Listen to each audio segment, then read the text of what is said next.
Hi guys, I hope you're healthy at home.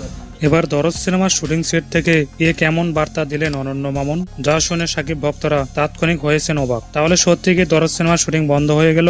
বিস্তারিত জানতে video শেষ পর্যন্ত দেখতে থাকুন। দরদ ছবির পুরো টিম হঠাৎ করে ভাইরাস জ্বরে আক্রান্ত, এমনকি বাদ পড়েনি সুপারস্টার সাকিব খান সহ বলিউড কন্যা সোনাল চৌহানও।